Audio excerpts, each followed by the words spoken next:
Welcome to this presentation on Dynamicweb content management. Dynamicweb is an all-in-one solution containing content management, e-commerce and online marketing capabilities.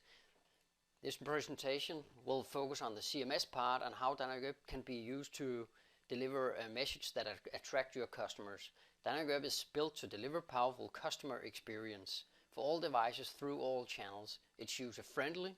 It scales to handle all your content, including deployment for multiple websites, languages, and content editors. But let's have a look how Dynamicweb works. This is my Dynamicweb installation and running my website dynamicweb.com. To access the actual administration where I handle all the content on the website, I will go into dynamicweb.com/admin, and this is where I log in as a content editor. Dynamicweb is a web browser platform, meaning that you don't have to install anything on your computer in order to run an installation. So the first thing I do is I'm logging into the solution. I'm being met by the administration system of Dynamicweb. It contains, first of all, a content pane up here where I have the content of my website dynamicweb.com. And as we'll see later, you can also see all the other websites I'm running on this web solution, because I can run as many websites as I would like to.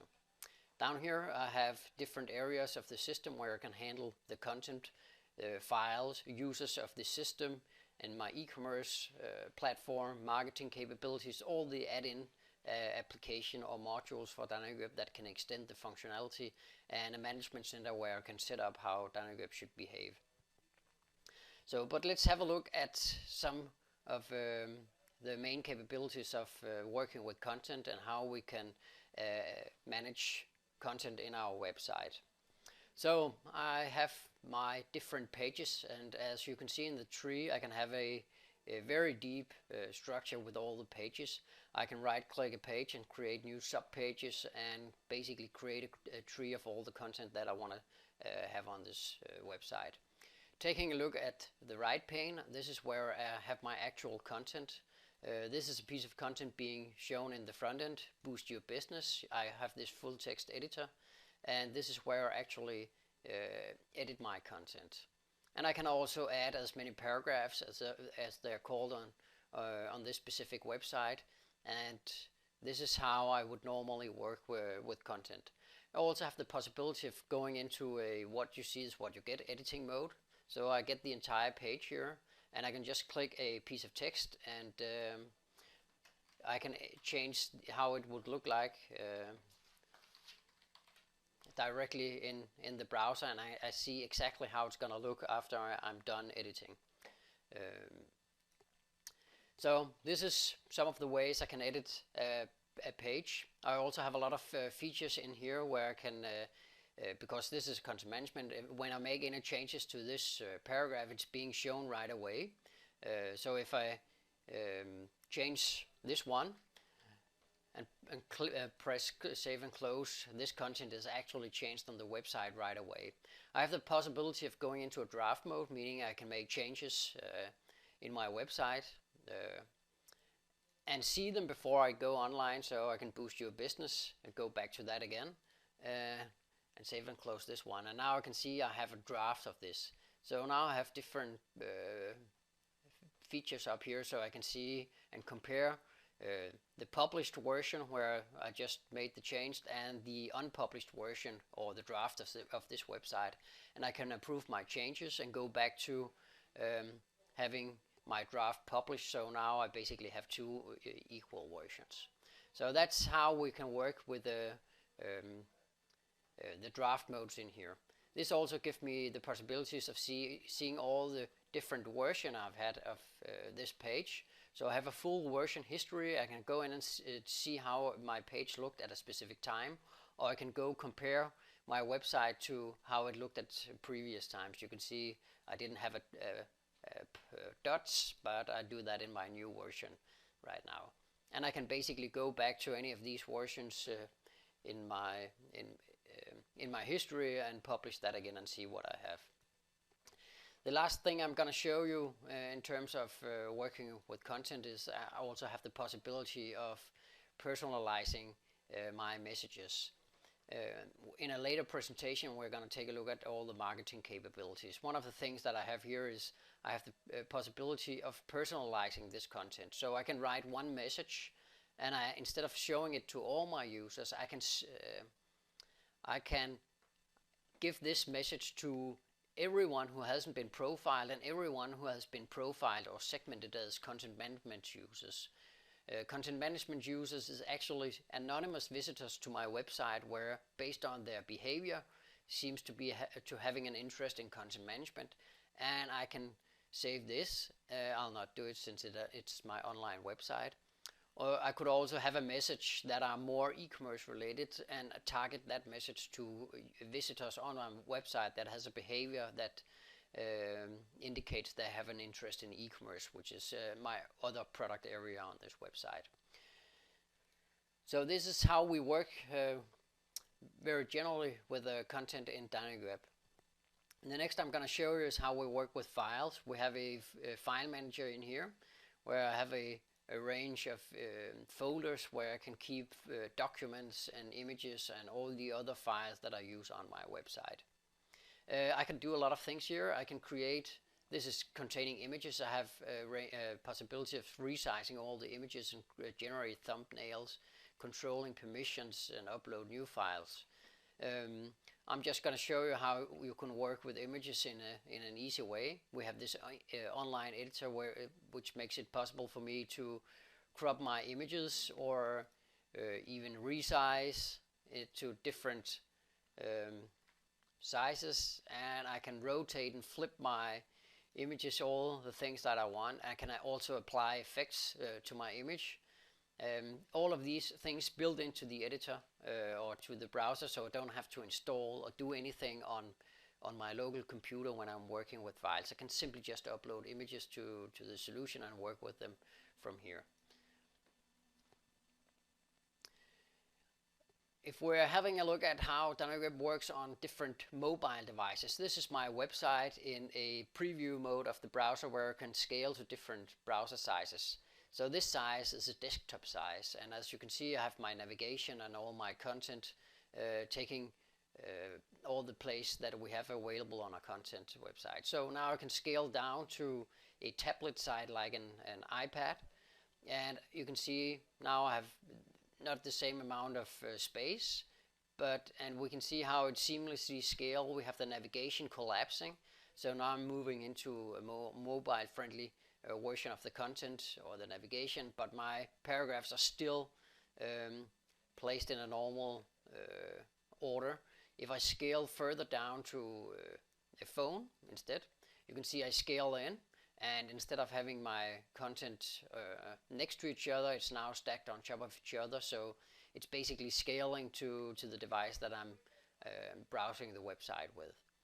If we take a look at how we can also react on some of these things in the backend, if I'm going into a piece of content, I have the possibility of saying that this specific piece of content, I don't want to show it on phones, so I can say hide for phones, meaning that this piece of content will not be shown for users browsing my website using a smartphone.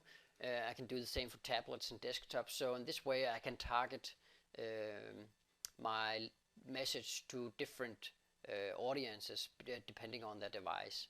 Of course the text itself would be the same, but I might have different products on my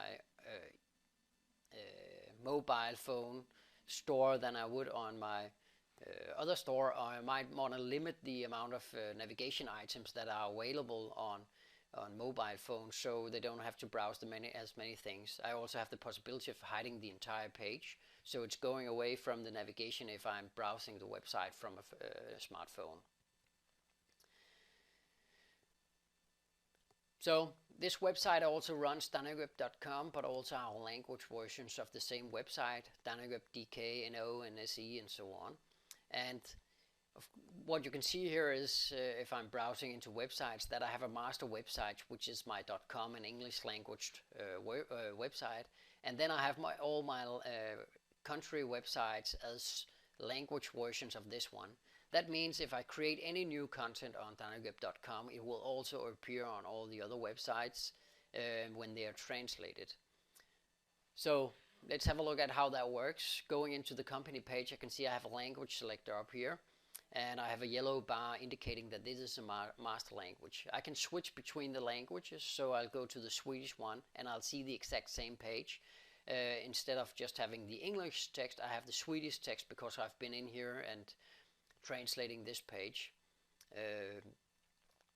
And when I create, if I add a new paragraph up here or create a new page in this structure on the left, these pages or these paragraphs will also appear unpublished on my Swedish or any all the other language sites and just waiting for a translation. On the Swedish side, I have the capability of comparing the Swedish version with the English version up here, so I can see which changes have been made. And as you can see, it's not the exact same things that I have here. I have a little more information on my Swedish webpage than on my English website than I do on my Swedish website. So I have a possibility as an editor to compare two versions of two language versions of the same page.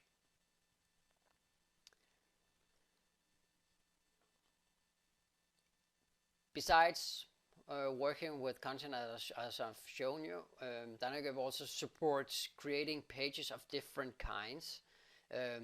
So this is an event I'm looking at, and you can see, or an event section, and I have some things that are related to this. This is just a regular page showing a list of something, and all the events that I have, they follow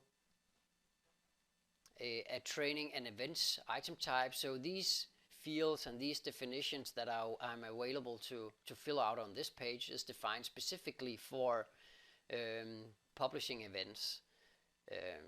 These are based on something in Dynamicweb called items, and these items are defined to contain exactly the information that the editor needs to fill out to have an event. So this is an event. I also have a newsroom where I have my news items.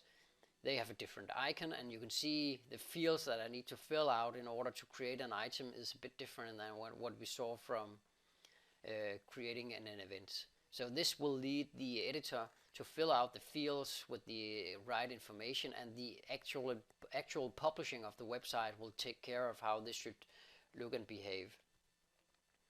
Also, the website has the possibility of creating forms like this one, or if I have a page, a landing page of some sort,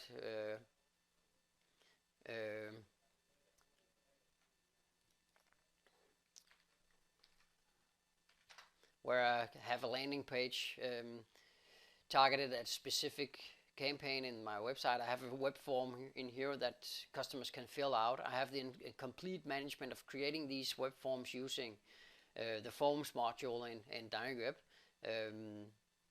This is where I create and manage my forms. In here I can see this is a certification sign up form, and I have the possibility of adding fields and sorting how this form should be ordered and all of these things. And also Dynamicweb contains a possibility of working with image galleries and all other kinds of content. So if we take a look at this one, I have a lot of images down here that can be shown. I have a gallery where I can browse and magnify the images, and all of these capabilities is also available. This site also contains a news section. This is my newsroom with a list of news items, and this news section will automatically publish any news item that are being created by the editors using the news section, the news item type that we saw here in the administration before. The last thing I'm going to show you is how we can work with search engine optimization, which is a very important part of working with a website. First of all, I have every page has a set of metadata where I can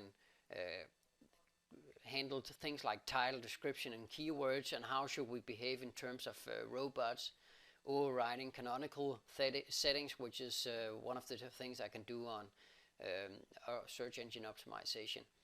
I can also see the URL, and I have the possibility of overriding the URL with something specific if I don't like the auto-generated URL created by the system.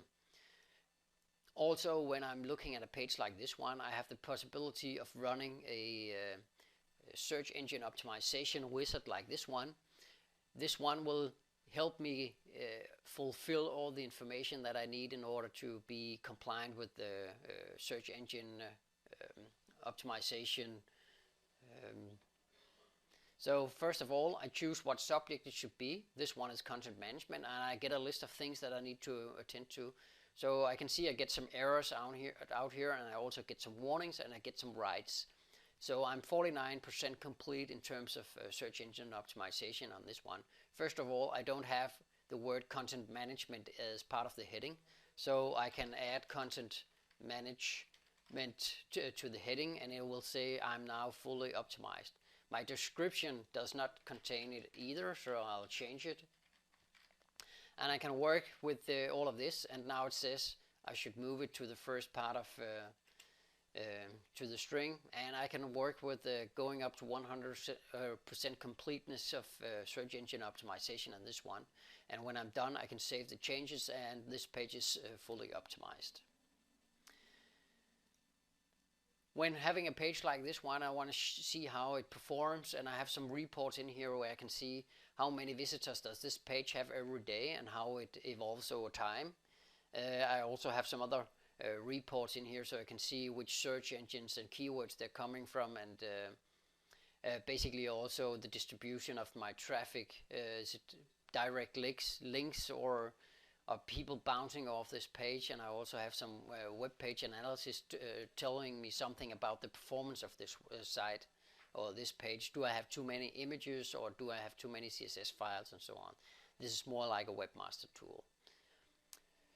So that was the general introduction to Dynamicweb, the content management system. Of course, there's a whole lot more to the system, but this was a very brief and fast introduction to give you an idea of what our system can do. Thank you for listening.